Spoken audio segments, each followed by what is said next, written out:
Yunusobod tumani 2-kvartal Mumtoz servis kompaniyasi tomonidan kuzgi, qishki mavsumga tayyorgarlik ishlari, prof remont ishlarimiz olib borilyapti.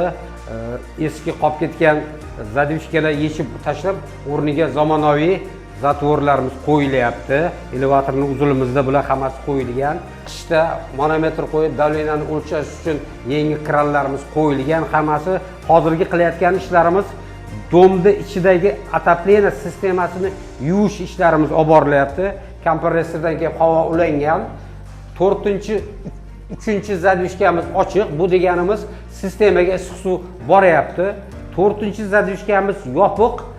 Mana bu sliv kranimiz ochiq.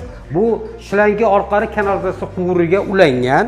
Bu ishlarni qilishimizdan maqsad bizda kuzgi va qish mavsumida bizda betalofat chiqib olishimiz uchun tayyorgarlik ishlari. Bu ishlar bizda har yili отопительный sezon o'chgandan keyin shu ishlar qilinib, kuzgi va qishki jarayonga tayyorlab qo'yiladi. Assalomu alaykum. Yaxshimisiz? Charchamayapsizmi? O'zimsiz. Kuz-qish fasliga tayyorgarlik jarayonida domni yuvdik hozir, отопление qismlarini. Batareyalaringiz sizdami dada? Shunga men hozir tasdiqlab bitta qo'l qo'yib berasiz.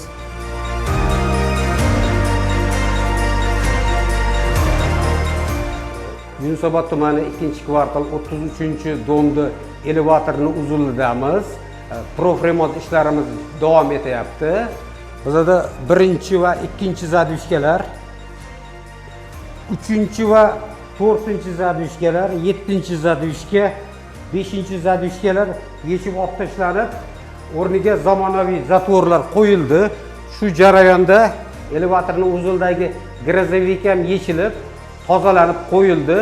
Buni qilishimizdan asosiy maqsadimiz kuzgi va qishga tayyorlash jarayonimiz.